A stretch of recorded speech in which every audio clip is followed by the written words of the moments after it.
Espiritu ng may kapal, nasa akin upang hatdan ang mga dukha ng aral.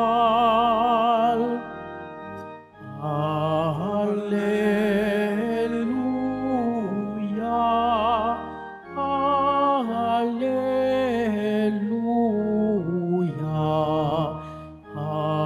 Hallelujah, Hallelujah.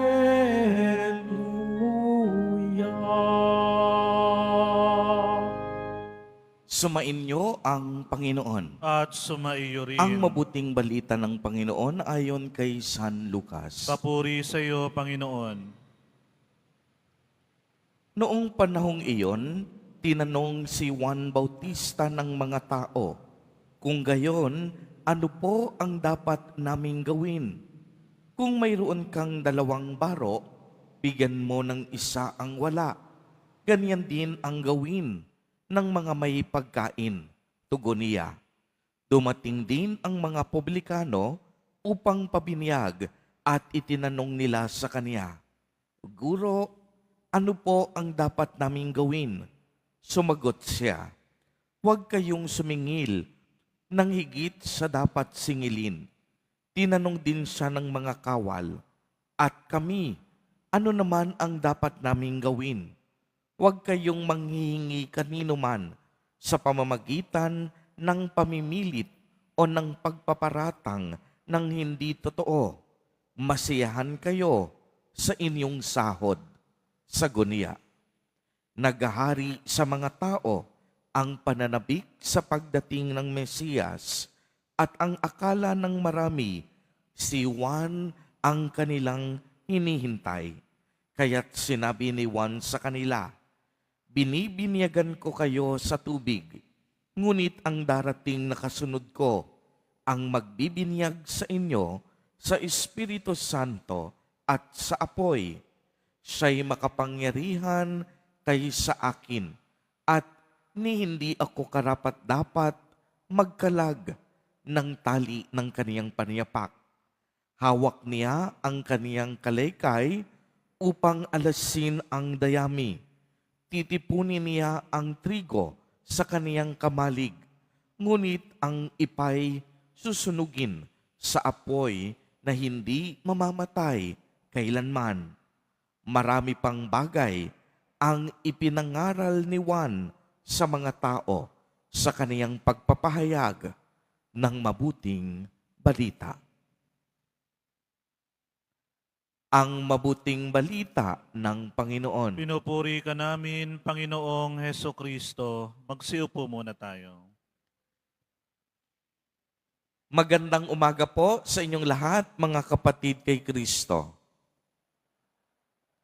Sa lahat po ng ating mga taga-subaybay sa iba't ibang online platforms at sa lahat ng ating mga kadiboto sa iba't ibang panig ng Pilipinas at maging sa buong mundo kung saan tayo ay naaabot ngayon ng ating live streaming. Mapayapang umaga din po sa inyong lahat. Purihin at dakilain natin ang ating Panginoon, ang mahal na poong Jesus Nazareno. Mga kapatid kay Kristo at mga kadiboto, malugod po namin kayong tinatanggap sa Basilica Minor at Pambansang Dambana ni Jesus Nazareno. Ang 3 linggo ng Adbyento ay mas kilala natin sa linggo ng kagalakan o katuwaan. Sa wikang Latin, linggo ng Gaudete. Kung inyo pong mapapansin, kulay rosas ang kasulya na ginagamit ng mga pari. Ito po ay isang makapangyarihang pagpapaalala na dapat tayong lahat magalak sa kabila ng lungkot, pagsubok at mga alalahanin ng buhay dahil nalalapit na at talaga namang nararamdaman natin ang ating pagsasariwa sa dakilang kapistahan ng pagsilang ng ating manunubos, si Jesus Nazareno. Kaya naman, ramdam natin sa ating ebanghelyo ang kagalakang ito. Ayon kay San Juan, ang sugong ipinadala ng Panginoon na mayroong darating na mas higit pa sa Kanya. Dahil ang akala ng mga tao, si San Juan na ang isinugong tagapagligtas ng Diyos. Ngunit buong pagpapakumbabang sinabi ni San Juan na hindi siya, kung hindi si Jesus Nazareno ang isinugo ng Diyos Ama. Bilang isinugo, ipinagkatiwala kay Jesus Nazareno ang kapangyarihan upang iligtas ang bayan ng Diyos. Ang pagsusugo kay San Juan ay upang ihanda ang pagdating ng Panginoon. Si San Juan ay may mabuting kalooban at punong-puno ng pagpapakumbaba. Hindi mahalaga sa kanya ang kaniyang pansariling karangalan. Hindi mahalaga sa kanya ang mga papuri ng mga tao. Ang mahalaga sa kaniya, makilala ng tao ang tunay na liwanag. At ang tunay na liwanag ay ang tagapagligtas, si Jesus Nazareno. Kaya naman, hanggang sa malupit na kamatayan ni Juan, ay hindi nawala sa kanya at hindi inalis sa kanya ang tunay na kahulugan ng pananampalataya. Hindi siya tumigil sa pagpapahayag ng katotohanan kahit buhay niya, kahit sariling ulo niya ang kapalit. Ito ay isang pag-aalay na kahit kahuli-hulihan at sa kaduluduluhan ng kaniyang hininga, hindi siya bumitaw sa Diyos. Kumapit siya. Kaya naman, hindi katakatakang siya ang nagpatotoo sa katotohanan ng maningas na ilaw. Subalit ang tunay na ilaw, ang pinakadakilang ilaw, ang pinagmumulan ng lahat ng liwanag, walang iba kung hindi ang ating Nuestro Padre, Jesus Nazareno. Kaya naman po sa kaniyang pagdating, naranasan natin ang kabutihan at kagandahang loob ng Diyos Ama sa kaniyang pagparito at pagdating sa lupa. Hatid niya ang kagalingan at kaligtasan ng bawat tao.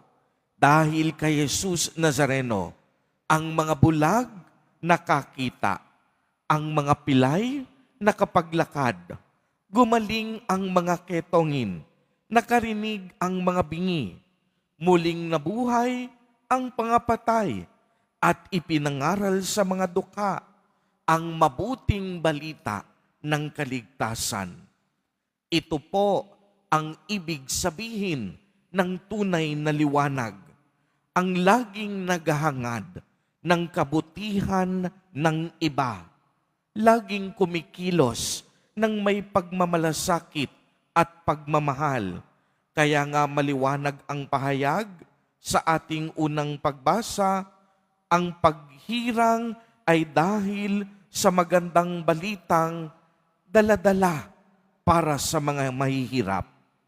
Mga kapatid kay Kristo, ngayong araw na ito, napakagandang paanyaya sa atin na sa pamamagitan ng ating pagdidibusyon, pananampalataya, magliwanag din sana ang ating mga buhay.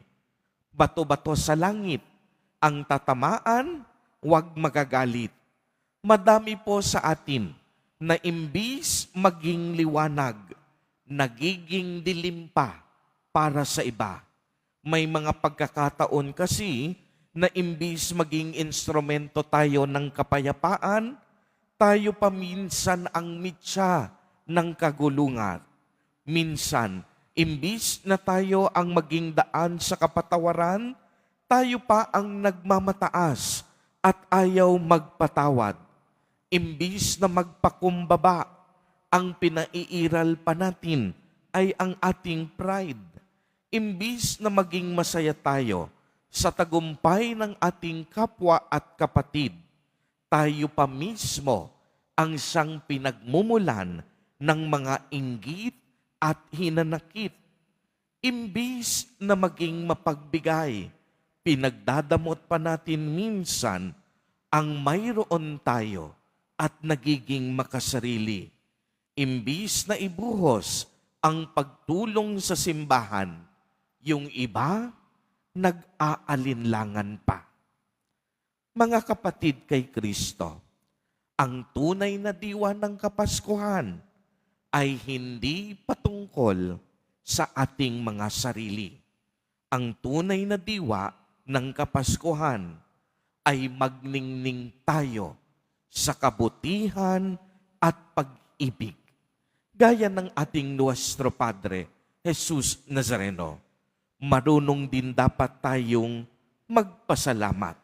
Kaya nga po ang habilin ni Apostol San Pablo sa mga taga-Tesalonika, magalak tayong lagi, maging matyaga tayo sa ating panalangin. Ipagpasalamat natin ang pangalan ni Kristo ang sa lahat ng pangyayari sapagkat si Jesus Nazareno mismo ang pag-ibig ng Diyos Ama sa atin. Purihin at dakilain natin ang ating Panginoon, ang mahal na poong Jesus Nazareno.